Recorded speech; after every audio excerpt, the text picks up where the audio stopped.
మరి కాసేపట్లో ఎమ్మెల్సీ కవిత మీడియా ముందుకు రానున్నారు. బీఆర్ఎస్ సస్పెన్షన్ వేటుపై కవిత స్పందించనున్నారు. బీఆర్ఎస్ లో సస్పెన్షన్ వేటు వేయడంతో ఆ పార్టీ ప్రాథమిక సభ్యత్వానికి ఎమ్మెల్సీ పదవికి కూడా రాజీనామా చేయాలని కవిత నిర్ణయించుకున్నట్లు తెలుస్తోంది. బీఆర్ఎస్ అధిష్టానం తన ఎమ్మెల్సీ పదవిపై ఫిర్యాదు చేయడానికి ముందే రాజీనామా చేయాలని కవిత భావిస్తున్నట్లు సమాచారం.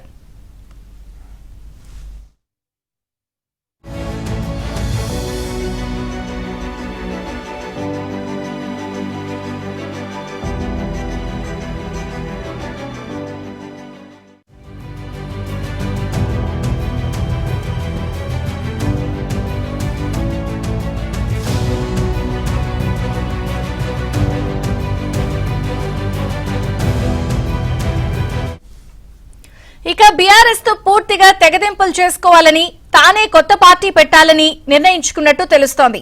ఆ పార్టీకి ఏ పేరు పెట్టాలి అన్న దానిపై ఆమె పలువురితో చర్చలు, సంప్రదింపులు జరిపినట్లు సమాచారం. బీఆర్ఎస్ తో పూర్తిగా తెగదెంపులు చేసుకోవడంతో పాటు భవిష్యత్తు కార్యాచరణ ఎలా మొదలు పెట్టాలి అన్న దానిపై కూడా ఆమె కీలక నిర్ణయాలు తీసుకోనున్నారు. కాసేపట్లో ప్రెస్ మీట్ పెట్టి తన వైఖరిని, భవిష్యత్ నిర్ణయాలను కవిత వెల్లడించనున్నారు.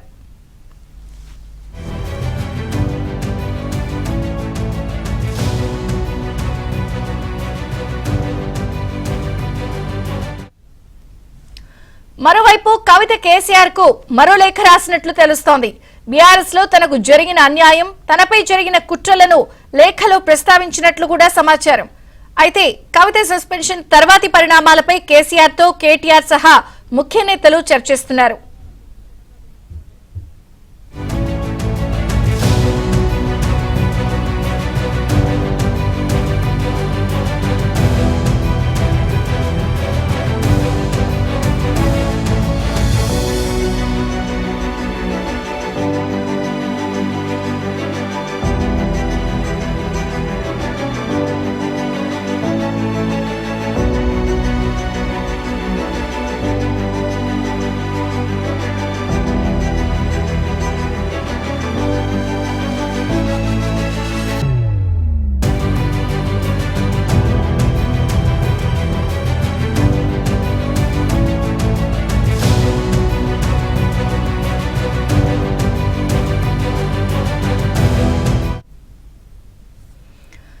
ఇక మరి కాసేపట్లో ఎమ్మెల్సీ కవిత మీడియా ముందుకు రాబోతున్నారు.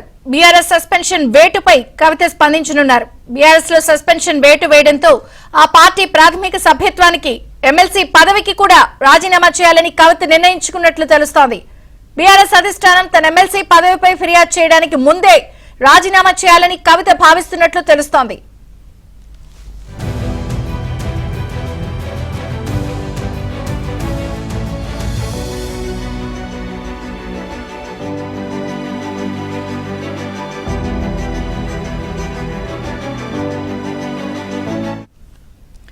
బీఆర్ఎస్ తో పూర్తిగా తెగదెంపులు చేసుకోవాలని, తానే కొత్త పార్టీ పెట్టాలని నిర్ణయించుకున్నట్లు తెలుస్తోంది. ఆ పార్టీకి ఏ పేరు పెట్టాలి అనే దానిపై ఆమె పలువురితో చర్చలు, సంప్రదింపులు జరిపారు. బీఆర్ఎస్ తో పూర్తిగా తెగదెంపులు చేసుకోవడంతో పాటు భవిష్యత్ కార్యాచరణ ఎలా మొదలు పెట్టాలి అనే దానిపై కూడా ఆమె కీలక నిర్ణయాలు తీసుకోబోతున్నారు.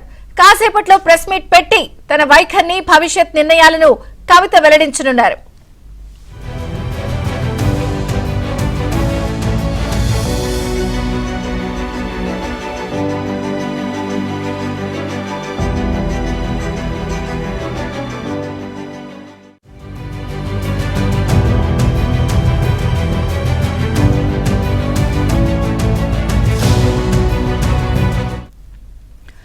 మరోవైపు కవిత కేసీఆర్ కు మరో లేఖ రాసినట్లు తెలుస్తోంది.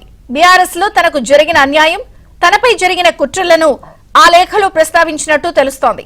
మరోవైపు కవిత సస్పెన్షన్ తర్వాతి పరిణామాలపై కేసీఆర్ తో కేటీఆర్ సహా ముఖ్య నేతలు చర్చిస్తున్నారు.